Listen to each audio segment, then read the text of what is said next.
공법인데 공시법으로 착각하신 건 아니시죠?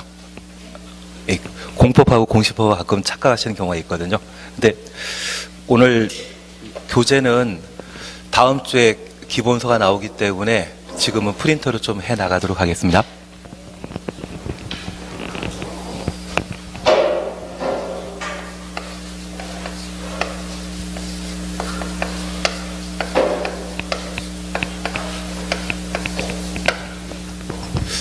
한 10분 정도 공부 방법이나 출제 경향에 대해 잠깐 이야기 드리겠습니다. 나중에 우리가 민법 공부하시다 보면 민법의 부동산 정의에 관한 내용들을 보시게 되는데, 우리 주변에 쉽게 이동시킬 수 있는 물건이 있다고 하면 그것을 동산이라 표현하고, 쉽게 옮기지 못하는 것을 부동산이라 표현합니다. 그래서 나중에 민법 시간에는 부동산을 토지 및 그 정착물을 부동산이라 표현하게 됩니다. 그래서 부동산 공법과 관련되어서는 부동산과 관련된 다양한 공법 규정들을 함께 공부하시게 되는데, 저 민법을 토대로 한 토지 및 그 정착물에 관한 사안들의 공법상의 규정들을 함께 공부하게 됩니다. 그런데 저 부동산 중에 토지 외 정착물이라고 하면 그 정착물 중에 가장 재산 가치가 크고 중요한 것들을 주변에 찾게 된다고 하면 아마 건물 되지 않을까요? 그래서 부동산 공법에서는 토지와 건축물에 대한 다양한 공법상의 규정들을 함께 공부하게 됩니다. 우리나라의 법이 좀 많다는 이야기 좀 들어본 적 있으시죠? 그래서 우리 주변에는 한 2,300개 정도의 공법 규정이 있습니다. 그 중에 부동산과 관련된 공법 규정은 120개 정도 되게 되는데, 이 공법에 관한 사안들은 그 필요성이 등장하게 되면 계속 특별법대로 새로 제정되는 것이 특징입니다. 아마 오늘 이 시간에도 새로운 법을 제정하기 위한 국회에서의 다양한 노력들이 있을 겁니다. 그 중에 우리가 함께 공부하게 되는 부동산 공법은 120개 중에 6개를 함께 공부하게 되는데, 저 6개가 토지와 관련된 공법 그리고 건축물과 관련된 공법으로 각각 구분하게 됩니다. 건축물과 관련되어 우리 주변의 공장이나 상가, 주택 등의 다양한 형태를 보게 되는데, 그와 관련된 법령으로서 우리 시험 범위에는 건축법이라는 게 있고요.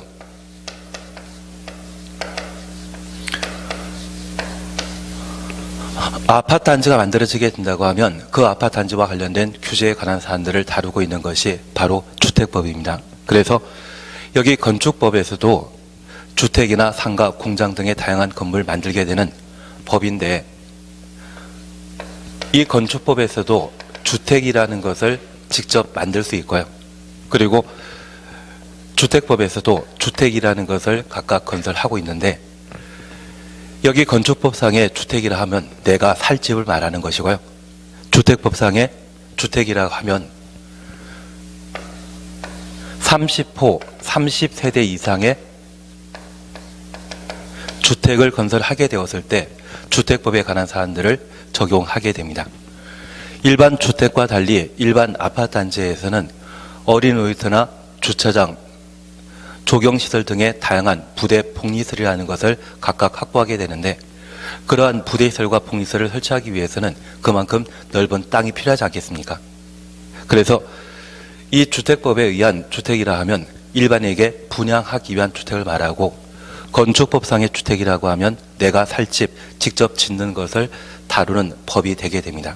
그래서 건축물과 관련된 법령에 있어서는 다양한 내용들이 있겠지만 그 중에 건축법과 주택법 이 두 가지를 앞으로 함께 공부하시게 됩니다.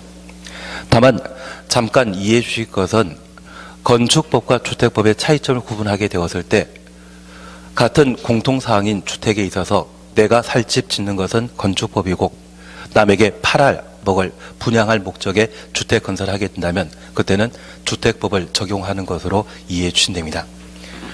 그래서 건축물과 관련된 공법에 있어서는 건축법 7문제와 그리고 주택법 7문제를 우리 시험에서는 직접 보게 됩니다.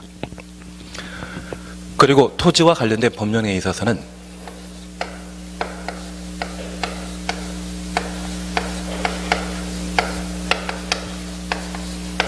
국토의 계획 및 이용에 관한 법률과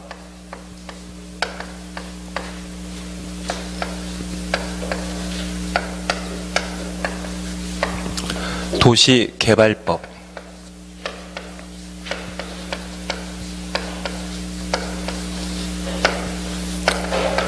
도시 및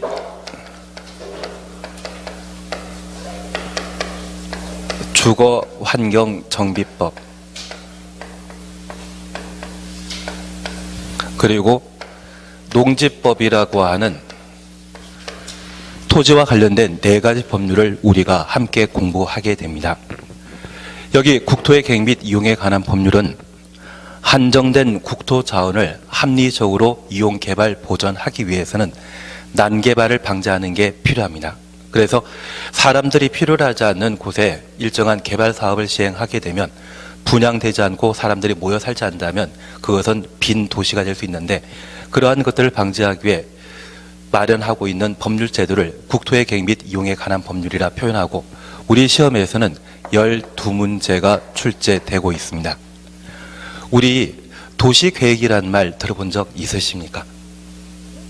만약 도시계획이란 말 들어보신 적 있다고 하면 도시지역을 쾌적한 환경을 조성하기 위해 수립하는 행정계획을 도시계획이라 표현하게 되는데, 그렇게 수립된 계획에 따라 개발하는 절차에 관한 사안들을 다루고 있는 것이 국토의 계획 및 이용에 관한 법률이 되게 됩니다. 우리 시험에서는 12문제 출제되게 되는데 그 비중이 워낙 높기 때문에 아마 우리가 2달에 걸쳐 수업하게 되면 절반 정도를 국토계획법을 통해 함께 정리하는 시간을 가지게 될 겁니다. 그리고 도시개발법은 새로운 신도시 개발 사업을 도모하기 위한 법령으로서 지금 우리가 앉아있는 이 호평지구도 도시개발 사업에 따라 조성된 장소입니다.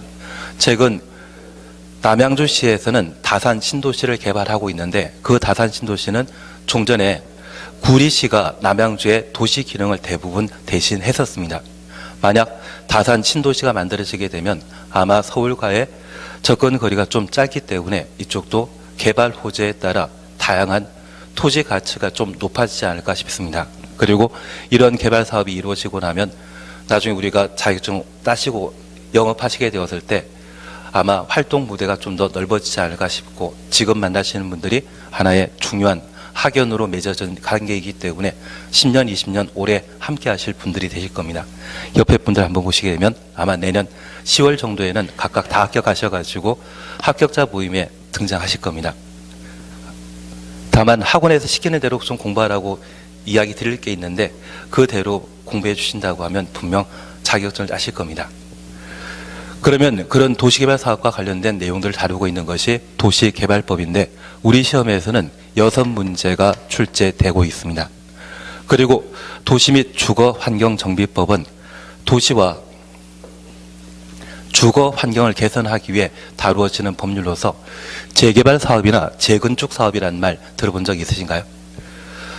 그 재건축 재개발 사업의 절차를 각각 다루고 있는 것이 도시 및 주거환경정비법인데, 법률 명칭이 워낙 길다 보니 보통 도정법이나 도시정비법, 그냥 정비법이라 표현하여서 수업 중에 설명드리게 될 겁니다. 여기 도시 및 주거환경정비법도 우리 시험에 출제되게 된다면 6문항 정도가 현재 출제되게 됩니다. 그리고 농지법은 농지의 소유, 이용, 그리고 전용과 관련된 사안들로 각각 다루어지는 것으로 우리 시험에서는 현재 2문제가 출제되게 됩니다. 건축물과 관련된 법령이 14문제 정도 출제하고, 그리고 토지와 관련된 공법상의 규정들이 26문제가 출제되게 되는데, 총 합쳐서 우리 시험에서는 40문제가 공법 문제로 현재 출제 중입니다. 다만 우리가 앞으로 공부해 나가시게 된다고 하면 좀 비중을 많이 둘 부분이 있다고 하면 국토계획법에 관한 사안들을 꼭 한번 정리해 주셔야 됩니다. 대한민국의 부동산과 관련된 법률이 120개가 있는데 그러한 120개 법률 중에 법에 있어서는 상하 순위라는 게 매겨져 있습니다.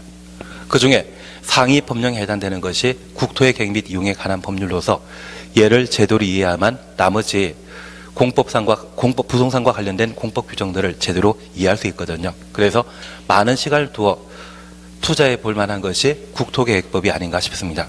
그리고 도시개발법과 도정법이 있는데 얘는 국토계획법의 관계를 따지게 되었을 때 모자 관계라 생각하시면 됩니다.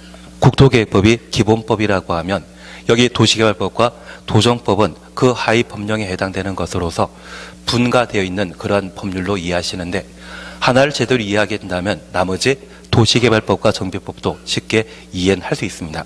다만 이러한 두 가지 법률을 각각 두었다고 하면 이 법률에 있어서는 독자적인 체계라는 걸 따로 갖추다 보니 유사한 제도인데 불구하고 서로 다른 표현을 사용하는 경우가 있습니다.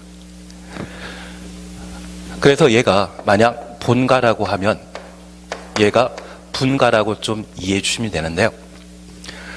이 분가가 오랫동안 독립되어 활동하다 보면 본가의 여러 가지 제도나 체계를 그대로 쫓아가는 것이 아니라 독자적인 체계나 제도를 따로 마련할 수 있거든요. 그래서 동일한 사안인데 불구하고 서로 달리 표현하는 점이 도시개발법과 도정법의 특징입니다. 그래서 이 도시개발법과 도정법에 관한 사안들은 국토계획법을 제대로 익히고 그 이후에 충분한 실력을 쌓았을 때 접근해 나가는 것이 좀 마음 편한데 만약 그런 구분이 제대로 되지 않는다고 하면 이 세 개의 법률이 하나인 것처럼 착각해서 나중에 우리가 공부하다 보면 서로 헷갈려하고 좀 혼란스러운 부분들이 발생하게 됩니다. 그래서 이 개발법과 도시 및 주거환경정비법은 가능하면 국토계획법을 제대로 정리한 이후에 한번 접근하는 쪽으로 해 주셔야 됩니다.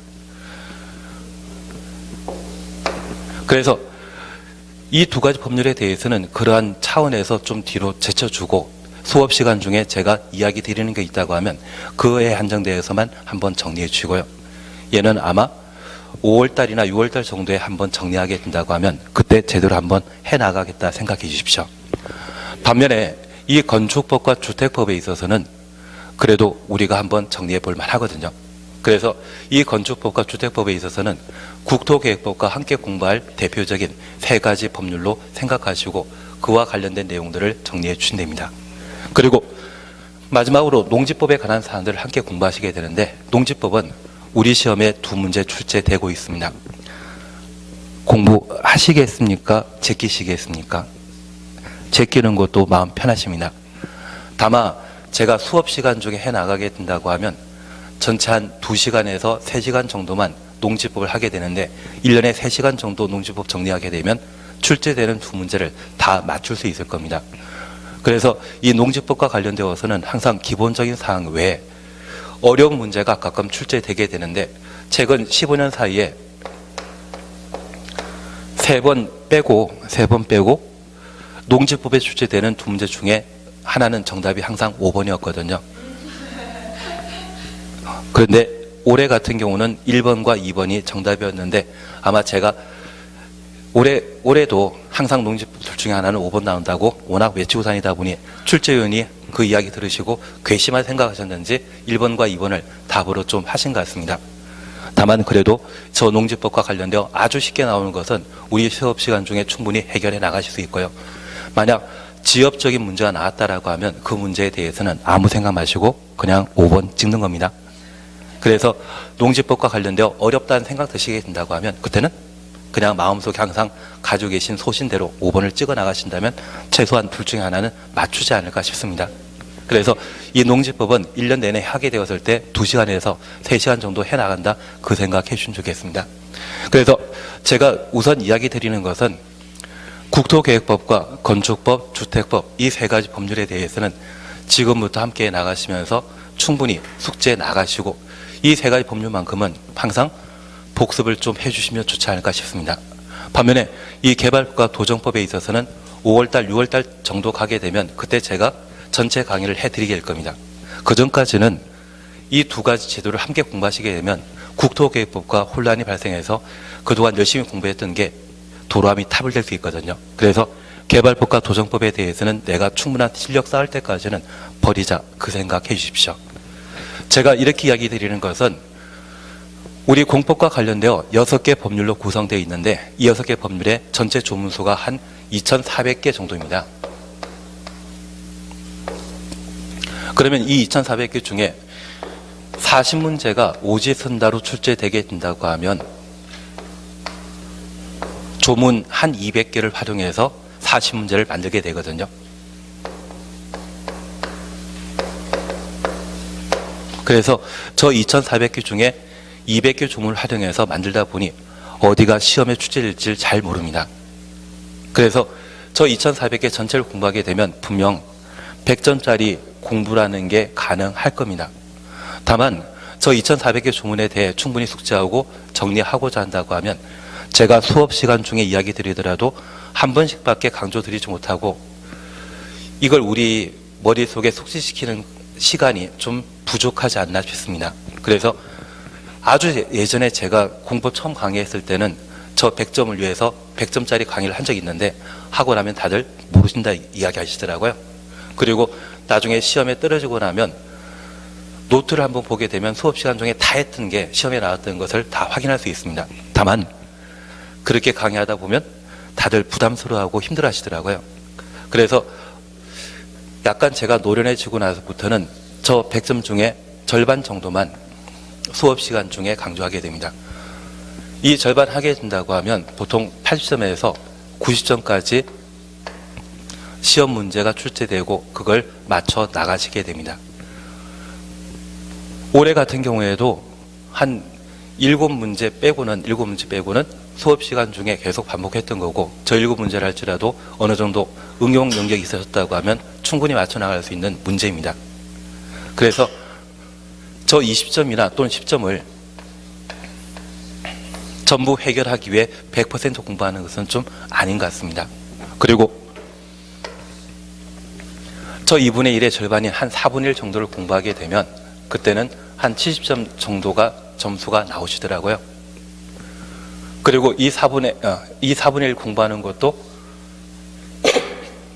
무리수일 텐데 제가 방금 말씀드렸던 국토의 계획 및 이용에 관한 법률과 건축법, 주택법에 관한 사안들을 계속 숙지하시게 된다고 하면 아마 8분의 1 정도를 공부하게 되었을 때 그때 나올 수 있는 점수가 50점에서 60점 정도가 되게 됩니다. 그래서 지금 우리가 함께하는 시간이 11월, 12월인데 그때 나가는 게 이 과정이라 생각해 주시고 1, 2월 달에 기본 과정들을 해 나가시게 된다고 하면 그때는 4분의 1 정도를 하게 될 겁니다. 그리고 3, 4월 달에 또다시 기본서 가지고 반복하시게 되는데 그때 나가는 것이 아마 절반 정도가 되지 않나 싶습니다. 그리고 이 남의 절반에 대해서는 항상 버립니다. 우리가 지금 해 나가시는 게 시험에 합격하기 위해 공부하시는 것이지 내가 부동산 공법과 관련된 사안들의 전문가가 되어 뭘 하겠다 그것은 아니시죠. 합격하시고 나서 요즘 부동산학과 참 대학에 많이 만들어져 있거든요.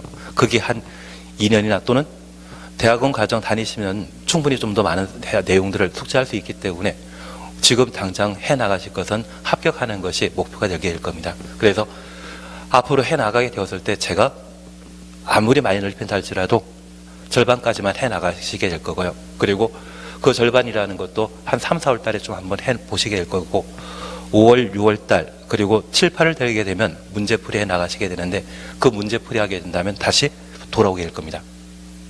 그래서 우리 공부해 나가는 것은 4분의 1 정도 공부해가지고 시험에 합격할 수 있는 범위만 좀 잡아 나가는 게 목표가 아닌가 싶습니다.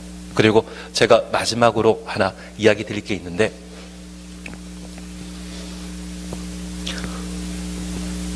대학은 4년 졸업하면 졸업장 나오지 않습니까? 학원에서는 4년 공부하시게 되면 만약 지금 우리 아니지만 만약 사수하시는 분도 가끔 계시거든요. 그 사수하게 된다면 졸업장 주겠습니까? 아예 안 주거든요.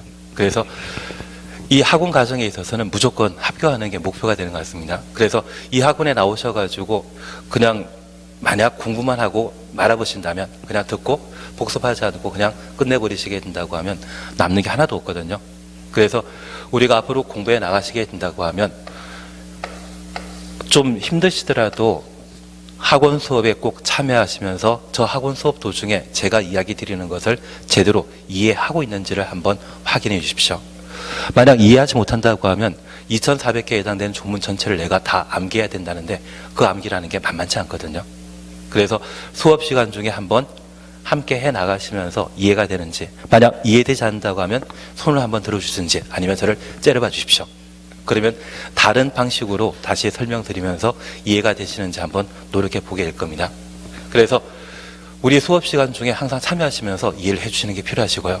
저 이해가 어느 정도 끝나셨다고 하면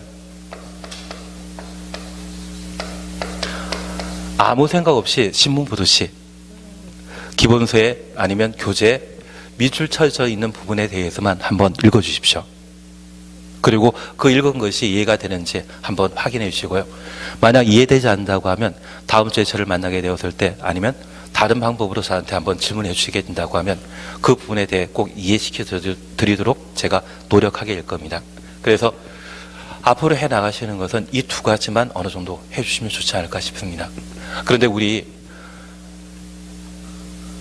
저 이해를 했다고 하고 그걸 복습하게 된다고 하면 그게 반복이거든요. 만약 이해하지 않고 복습하게 된다고 하면, 그리고 이러한 것들을 반복하게 된다고 하면 그때는 암기지 않습니까? 이해하지 못하고 그냥 반복해서 내 눈에 익혀놨다고 하면 그거 암기인데, 그 암기라고 하는 것은 사람 기억이라는 게 한 15일 정도 간다더라고요. 그래서 저 암기와 관련된 사안들은 한 시험 보기 15일 전에 하면 되는 것이고요. 평상시에 할 필요 없는 겁니다. 그래서 지금 해 나가는 것은 저 이해, 그리고 그와 관련되어 복습만 좀 한번 해주시고, 제가 수업 시간 중에 아예 제껴라 또는 딱히 설명드리지 않고 또는 밑줄 그어란 이야기 없이 그냥 지나간 부분이 있다고 하면 그거 버리고 넘어가시는 게 필요합니다. 그리고 수업 시간 중에 아마 제가 판사하는 것들을 적으려고 참 노력하실 텐데 학원 강의실에서는 가능하시면 적지 마십시오. 대신 우리 학원에서는 동영상 강의를 따로 매번 띄워주고 있기 때문에 만약 내가 판사하는 것들을 적고 싶다고 하면 동영상 보시면서 한번 적어주십시오. 필기는 학원 수업에서는 웬만하면 안 해주시는 게 좋지 않을까 싶습니다. 그렇게만 해나가시게 된다고 하면 아마 쉽게 합격하지 않나 싶습니다. 그리고 지금 이 자리에 오신 분들이 제가 이야기 드리는 대로 또는 아마 다른 교수님들께서 제시하는 여러 가지 수업 방법 따라 해주신다고 하면 내년 이 시간대에는 다 합격자 모임에 가 계실 거거든요. 그래서 지금 제가 이렇게만 해주시고 중간에 포기만 하신다고 하면 한 90% 이상은 다 합격하지 않을까 싶습니다. 그리고 제가 안 하는 20%에 대해 관심 두지 마십시오. 열심히 공부하시는 분이 계시는데 그 열심히 공부하시는 분이 점수가 참 안 오르시는 분이 계십니다. 시험에 자주 출제되는 부분을 공부해야 되는데 엉뚱한 것만 쳐다보고 있다고 하면 그때는 진짜 이상한 거거든요. 그래서 하자고 하는 부분만, 지금 이 학원 과정은 어떤 공부하는 그런 학문 닦는 그런 과정이 아니라 합격이 목표라는 것만 생각해 주시고 제가 하자는 부분에 대해서만 반복해 주신다고 하면 뭐 올해도 한 33문제 정도 수업 범위에서 나왔었는데 아마 내년에도 비슷하거든요. 그래서 그 범위에서만 우리가 함께 공부해 주시고 반복해 주신다고 하면 충분히 합격하지 않을까 싶습니다. 그래서 다른 곳에 대해서는 아예 관심 끊어주시는 쪽으로 해 주십시오. 도움 되셨는지 모르겠습니다. 원래 이게 한 타임 끊고 하라고 하더라고요.